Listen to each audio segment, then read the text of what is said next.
Ladies and gentlemen, welcome to Punk Rock Review, home of a bunch of opinionated crap you don't care about, also the home of the feedback you provide that we don't care about, keeps us on an even playing field, and we like that. So, what have we got in store for you today? Well, today, man, we're going to be following up the series, man. Finally got the time to kind of go through it and everything like that. As many of you don't know, because no one cares about us, we got the reviews in on the Gears of War 2, 3, the Judgment, all that. We finally went through it, man, and did, the hardcore campaign on the, little Gears of War 4 there, man. So, Gears of War 4, what do we think of ya? Man, so, all in all, it's a good game. But, man, I swear, there was probably 3 or 4 times where we just called bullshit on some deaths in this game. Absurd. Things that made us want to just yank the disc out of the system, and kind of say, F this game, not gonna finish it, not gonna play any more of it, it just keeps thing. Now, not to say that we don't deserve many deaths that we got, but throughout the entire campaign, there were probably 3 or 4 BS moments and scenarios that didn't cohesively synergize with the game itself. It's just absurd stuff, man. Down to your AI's ability to get you out of a snatcher if you get picked up, and holy shit, the snatchers, of course, all the way across the field, right in front of one of your, little teammate companions there, man, in your squad. And nah, man, they're gonna trek all the way across the map to where you are. And of course, pick you up, drag you all the way back as, your AI companions are just sitting there. And, it shows you the screen while you're in the snatcher thing, and you'll see the bullet trails and such. And it's like, boop, boop, ba-doop, ba-doop. And then, of course, it gets out and it says you died or whatever, and you gotta start over. So, was that every time? No, but it was more often than it should have been, where the same kind of thing would happen. Then, of course, when one of your teammates gets picked up, you gotta get them out, or else, you kind of lose that way, too. You just gotta kind of lay into them. But when you do it, of course, you lay into them, and they pop out of the little sack, and they're like, oh, okay, we're back. And it's all hunky-dory, and everyone's good to go. But man, when you're in there, it takes just the right positioning and the right personnel on the field at the time, because sometimes there's 2 or 3 of you or whatever. But it makes it a little rough.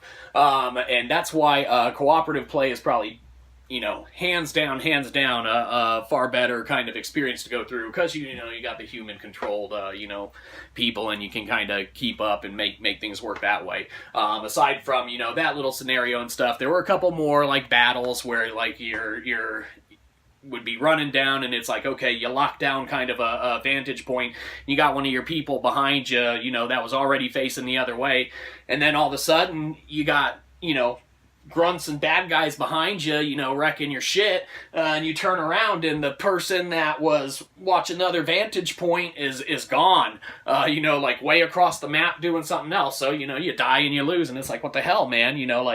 I wish the AI was a little better in regards to that. But, negative stuff aside, is it satisfying once you kind of beat those, little scenarios where it's absurdly ridiculous, kind of far-fetched, how it would go down and transpire and things like that? Yeah, extremely satisfying as far as the gameplay and victory and all that. Gives you that kind of pride and accomplishment, yes, EA, that you kind of look for in a game when you kind of surpass those odds and advance on to the next thing. Another thing, man, kind of towards the end of the game, man, when there's 2 little robot creatures, it might as well just be one of you, dude. The other guy just stands there, and it's really insane, especially some of the final boss battles, stuff like that. You're trekking around the map, and the boss is only going for you, and you got the AI dude just sitting there, man, doesn't fire a single shot the entire time. It's like, oh, well, let's keep this one-on-one and make it, nice for the enemy, even though we have kind of superior odds at the present. We'll keep it nice and just just one-on-one and stuff. But you get the pride and accomplishment when you're done with it. The other dude shouldn't even be in there. There should only be a little one walking robot thing, whatever. But, you know, kind of is what it is. Graphically, good. Gameplay, you know, solid, man. Reload mechanics are great, and, you know, the Gears of War series across the board, so that's always fun. But all in all, man, not a bad little play. Frustrating at times, most definitely. You know, 10 out of 10? No, not a 10 out of 10, but it is a solid play, man. If you ever get the time, story, all that, you know, it's fine. It is what it is. It's not gonna, you know, enthrall you and make you want to be like, whoa, you know. I mean, I was still more shocked. I was thinking the entire, you know, way through the game, how the ending of like part 3 and stuff like that was, you know, way more intense than what we experienced, you know, through any of that. But, you know, there's some nice little cameos, man, and, you know, some good gameplay through it. So, you know, definitely worth a check out, especially nowadays, man. It's fairly cheap. So, anyhow, Gears of War 4.